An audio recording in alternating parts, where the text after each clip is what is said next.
with something that Hankei's been brewing up in whatever dark cave he lives in. With a Vega bot lane. I love. Conqueror Rise. Okay, Carty. Okay. Last stand as well. Okay, Conqueror Rise makes a lot of sense to me, actually, especially into double melee champion mid-jungle.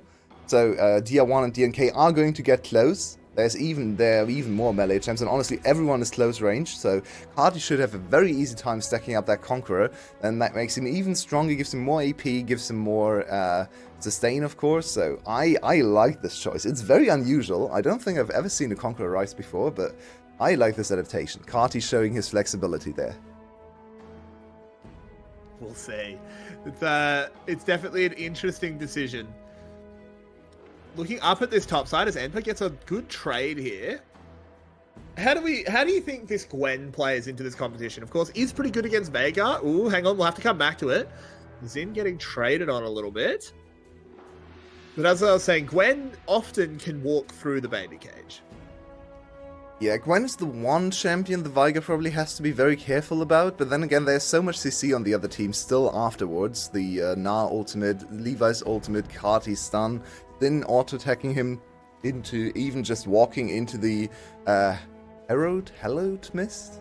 And just stunning him there. So I feel like the Gwen does have a nice opening for side laning. I don't think anyone can really match her later on in the game. It's very risky with Ryze. It's very risky with Mini Gnar, especially. So maybe the side laning is the opening for Enper. He had some really good split pushing opportunities in the last game. Team fights will be hard to play, but maybe the one champion that can penetrate into the baby cage and kill Style. Yeah, we do see Style being pushed in at the moment. Everything we've been talking about is, of course, rely on him having his E. Something he does not have at level 1, of course. Levi, on the invade, has found his way around the backside and is stealing away Enper's blue buff.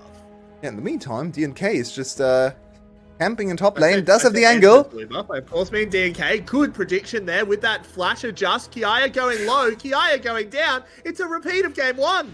Yeah, Enper with the first blood, and this Gwen, they are playing so heavily around topside, it makes a lot of sense, right? Enemy team has a Veigar Nautilus bot lane, nothing is ever gonna come of that, so just push around Enper into Kiaya, and last game, that worked quite well in the early game. Just to repeat, DNK sacrificed quite a bit of pathing for this one, but he got the kill, so all good. We have catch-up experience still on this patch, so he should be fine, just chilling in his jungle with the remainder of his jungle camps available. This is really well played by DNK. Yeah, very good flash there to follow on Kiaya's flash. Kiaya only has one place to flash, and usually the Gnar wants to hop over someone and then flash to his tower, but the angle was such that he couldn't really hop onto anything, so very nicely done. Just good angle found by DNK. He spent a lot of time in that bush just waiting for Kiaya to reposition, and the caging begins. Oh no. Yeah, Style using an evil skin for it as well. I can never see the edge of the cage in that one, though that is probably due to the fact that I'm very much blind. The one difference here this time with that topside gank is that Levi has stolen away a blue buff. So DNK has actually been set fairly far behind, at least to his opposite number. Yeah, but it's Sejuani, so does she care? Does she really care? She's level 4 still, so He's almost double her CS and on the same level. Yeah, nice job, right? Thanks for jungling. Jungle XP, woo! They've been trying for like 4 seasons to fix it. Literally double CS right now. Just do the Valve solution and just delete the jungle. Or delete junglers, rather. Hopefully it's going to get better next patch. They tried something there, so we're going to see probably next week, 13.5, when that comes in, some changes to the jungle environment. Maybe that's in 2 weeks, but nevertheless, right now it's still Sejuani heaven. She can just chill and gank permanently, and here she goes again. Yep, Carty does manage to stop that last proc, even without the phase rush. Moving forward, a lot of speed here. Has Levi backing him up if there's a re-engage, but he's just going to move forward, make sure he can continue pushing these minions into the tower, keep making DR1's life hard.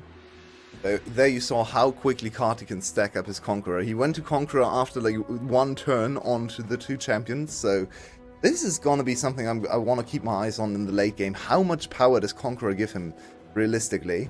Because he does sacrifice a little bit of laning phase and some aspects, like a little bit of movement speed, a little bit of team fighting repositioning for pure power and damage. So it has to pay off in the late game with just an even stronger Rise. It does, but it will be GAM picking themselves up this first dragon. The positioning just works out for them. Levi able to secure that one. So a Hextech Drake secured. Mountain Drake will be next on the chopping block in about 5 minutes. Enpa, complete control. DNK is just sitting up here and making this Gnar suffer. Yeah, they're sacrificing so much of DNK. He's still level 4. Levi should hit level 6 very shortly. But they're sacrificing his entire game for Enpa. But now Kati's here. Uh-oh. Kati coming in. They land the cage onto Enpa, but he's too quick.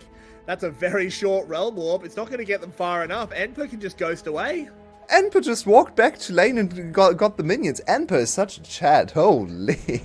He just didn't even care. He knew he was out there and just walked back to his farm, threw one more ultimate at the minions and collected, I think, almost all the minions there. So very calm and collected play from Enpa, just using one summoner spell, walking away. He got the plating earlier on, but still, once again, I have to say, DNK sacrificed so much time. Look at the CS in the jungle. Now it's starting to get really dangerous, because he's 2 levels behind Levi. If Levi ever manages to isolate DNK, he's just gonna die. He's just insta-gipping that Sejuani. But yeah, I mean, it's also just worth saying, Kati burnt his flash in that play. So this Rise, no flash, no phase rush, potentially is in a lot of trouble against a Galio Sejuani, even a Sejuani that is this far behind. So could work out in DNK's favor in the long run. So we just have another look at the ball lane. Paulette, he's playing forward, does try and go in, gets hooked, gets caged. Yeah, have fun, mate. Oh, it's so painful to watch. Oh my god. As a Rakan enthusiast, this is not the game you want to play. This is so painful to watch. He does have the late game opportunity, hopefully, to go deep into the enemy jungle and maybe come from an unexpected angle where Style can't ward him off with a cage. But just in straight up, if everything is visible, if there's no flank involved, then Rakan just can't play the game. It's so easy to react to Style, and honestly, for Style, and Style's movement just to dodge those grand entrances has been amazing too. Like just this little side steps, just this mechanical execution there, quite impressive from this Viger. Yeah, he's looked good. It's practiced, which we love to see. Of course, can't actually take lane prio against Xayah Rakan, as much as we've talked about it being a hard counter, which it is. He is still going to get pushed under tower. He is still just farming up slowly. He's even, though. Vinboys has gone for the cull. Yeah, they're just playing it even. Cull is there, so Vinboys will eventually get something.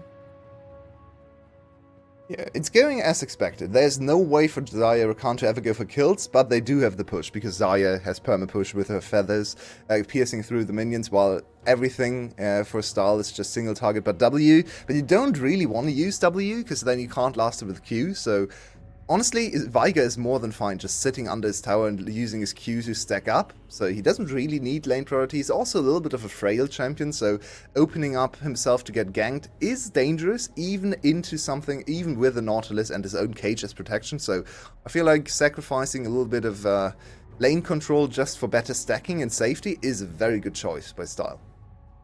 Herald dropped in the mid lane here. Not synced up with any dragon, but Paulette forced away. There should just be some gold given over to Kati. No, it all goes to Levi.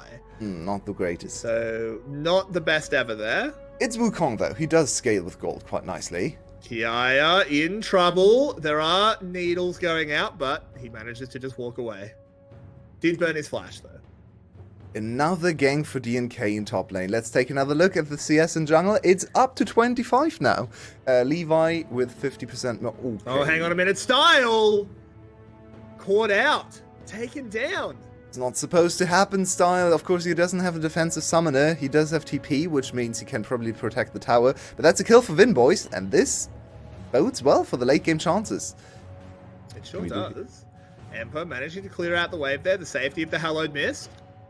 doing well, but this should still be GAM moving in, taking a plate or two before SE has a chance to reinforce this top side. As you said, there was a TP for Style in the bottom side, so not actually going to be an even trade in terms of tower damage. A little bit of an awkward gold split though, and this is just double flash invested to get on top of Style. This time the Nautilus is not here to protect him. I think he probably used his cage as well too early. If he caged under tower, that could have been a counter kill, but this time Style gets caught out, and for the first time, this very immobile champion is defeated and is actually killed. Style didn't lose too much, but the kill over to Vinboys will accelerate his item build towards 2 items, which is the sweet spot right now for Xayah. When you got your Mythic plus Navori, you are so strong in the early team fight. So SE looking pretty in this game, but Style is not out of it either. Yeah, Cardi doing well, just keeping himself safe against 2 members in his lane. It's Kiaya still just getting absolutely... Look who's here! This is the kind of game, if I was Kiaya in solo queue, I'd be going insane. As a Galio ult is committed as well. Carti realm warps his way up here, but he can't even help. And Kiaya honestly is just keeping up well. Oh, he has the Mega now. He's trying to counter. Has Mega, gets a wallop, but he's just going to get cut down. That was a silly play. I just wanted to praise him for being playing so far back and still keeping up in CS, and then he just ends away. The cast occurs before I could even speak. Just the mental cast occurs, I guess. But Kiaya, unfortunately, goes down again. Kill over to Galio. But, of course, platings and more gold into the pockets of Enpo, who's the main carry. But we have another engagement bot lane. They go. The cage is on cooldown. He's bound up. Can they take him down? Vinvoice needs a little bit more. Vinvoice finds it. Oh, no, you'll way. Oh, it's a disaster. No. Oh, why would you dive the Viger? No.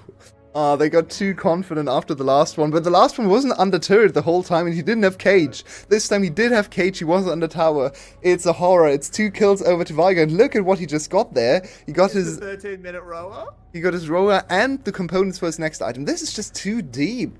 And honestly, Vinboys just should use ultimate so much earlier. Ult has so much damage nowadays, and you get 5 feathers. If he uses ult at the start of the fight, he gets the kill easily. They probably get to evacuate without even losing a kill. Yeah, so I think Vinboys played it quite badly. He didn't utilize his ultimate as an aggressive tool, just used it to dodge the tower aggro. So a little bit of old Xayah play when the ult used to deal 100 damage and no one played it for the damage. But nowadays, ult actually deals quite a bit of damage. So misplay by Vinboys, over-aggressive play overall for SBTC bot lane, and out of nowhere, Style is back into the game. This is... Oh, my word. That was a play that will go down in history. It was alongside such greats as Neven and Paulette again on Rakan. Oh no, Paulette Rakan. Oh no. My favorite clip. But checking back in, all of that time for DNK has led to a fairly big lead for Empo as he finishes his Riftmaker. Kiaya still just on a half-bound axe, which is barely even a real item. So this Gnar is very weak. But how much does that matter when GAM can just chill and let both of their rowers stack? And they got the first 2 dragons, so they're in absolutely no rush. Yeah, the problem for SBTC is how to transition this top lane lead into actually winning this game, right? As you pointed out, is this gonna matter in team fights? Probably not so much. Maybe they actually get the drop on Kiaya, but Kiaya is usually very good at positioning his Gnar and stacking up his Gnar bar, and Mega Gnar, even from behind, is a little too tanky to one-shot him. On the other hand, though, Enpa is super far ahead, so side laning should actually yield good results now. You can see he's already cutting down some of the turrets. So, if anything, SBTC is going to try to hard play split push. The problem is, as you pointed out, 2 dragons already under GAM's belt, so they kind of have to contest the next dragon. That's really going to be one of the big turning points of the whole game, or one of the big points we have to examine to see if they have a chance, because 1 item done for most of their carries, I'm not sure if it's enough into all the zoning tools for GAM. We'll have to see. On the other hand, GAM could opt to just not contest this dragon. Buy themselves 5 minutes for this Vega for this Rise. I think they just have so many options. so much flexibility in how they want to approach the game. We'll have to find out just how they want to do it. Knowing GAM, they're going to kill this dragon. Vinboy's items. Okay, SBTC lose. Is a Zeal that terrifying your way? Yes, Zeal on Zarya is an insta-loss. If you build Zeal on Zarya, you should be benched. This is not a legal item in this patch. I'm not sure when was the last time the Vinboys had time to go into patch notes, but Zeal on Zarya, no. Tier 1 nearly going down there to Kati. Couldn't quite get the last overload. As item build seemed to have overloaded my co-caster. This is so insane. This is just insane to me. Like, this is so lazy. I don't understand how this can happen. This is really egregious because Zarya is such an insanely strong champion on this patch. A lot of people, especially some of the interviews I've seen from EU people say, or even NA people say, Zarya is the strongest champion on 13.4, the strongest ADC. And one of the reasons she is so strong is her 2 item power spikes earlier than ever before in Zarya's history. She has always been amazing in teamfights and in keeping safe, dealing a lot of damage. And with Navori, she's even better, and she spikes on 2 items. So why would you build Zeal and not Navori? Now, this Navori is so delayed, and the Zeal doesn't really do anything for you either. It's a horror. Rift Herald will get its charge off. A hook going in onto DNK as well. He gets a lot of distance. Dia1 in trouble, knocked up by Cyclone, but does flash over the wall. Now, Enpa has a flank, but I don't think his team has the health bar to really support him. He's just trying to get out of there, kind of cut the wave a little bit, as Kiaya goes Mega, Dragon on the map, and GAM with that little skirmish win, flashes blown. They're just going to pick this up for free, I think. Yaya's running out of Mega. Let them. Yaya's running out of Mega. They have an opportunity to fight here. DNK is super low, though. Oh, no, DNK. Yeah, he's getting zoned. Enpa moving forward. Ultimate going. In they go. On to Colette. They will pick up the first 2 kills. That's pretty huge. SE could get over the line here. Wukong on top of Enpa. Can he get him? He can.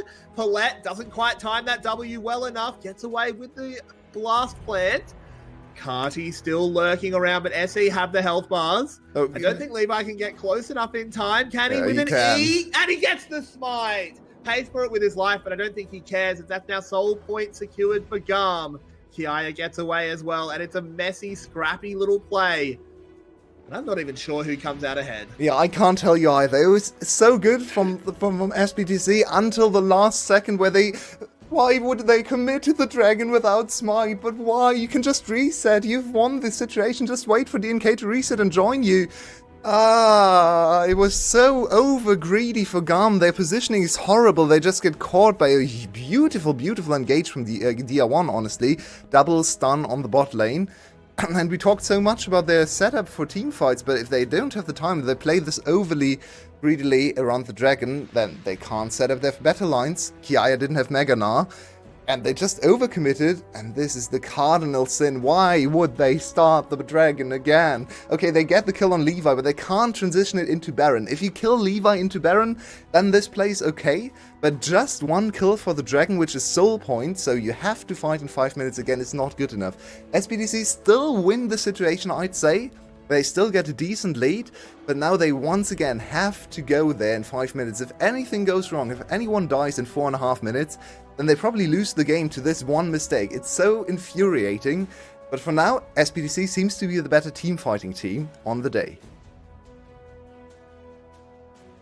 This is a very, very strange game your way, as we have this extremely strong Gwen that is very much struggling to bring that power to bear. A 4-1 Xayah, but with a Phantom Dancer, is a couple thousand gold behind the curve just due to a poor decision. Yeah, but if she gets to auto-attack freely, it's not that bad of an item, right? The thing is, she shouldn't try to play for that, especially into something like Veigar. She should try to play for feathers and feather calls, but honestly, if GAM overstack around the dragon and don't care about the battle line, she gets to auto-attack, so actually saved by the enemy team's greed, her decision in terms of itemization.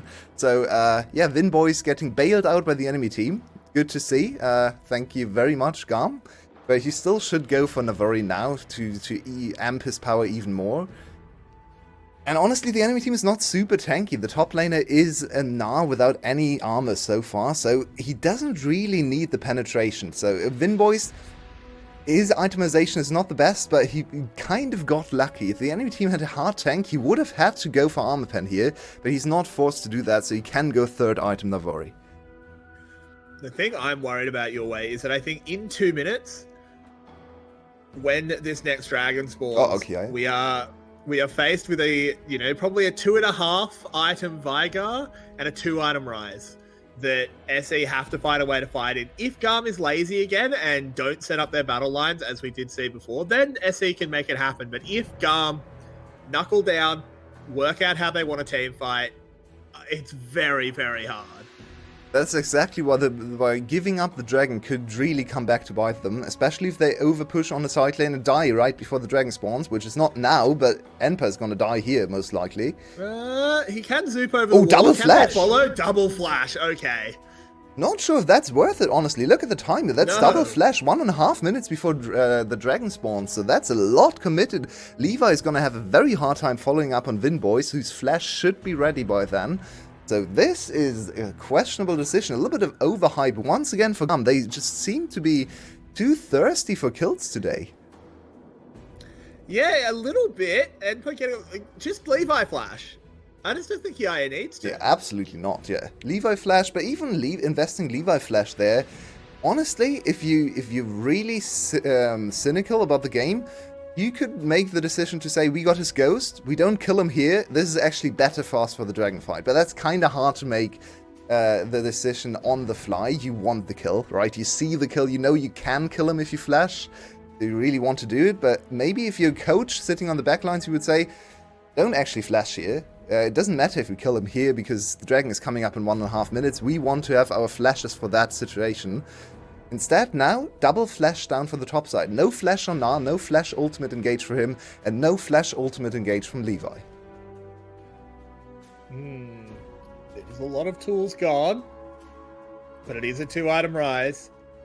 It is a 2 item Veigar. I think that's very difficult.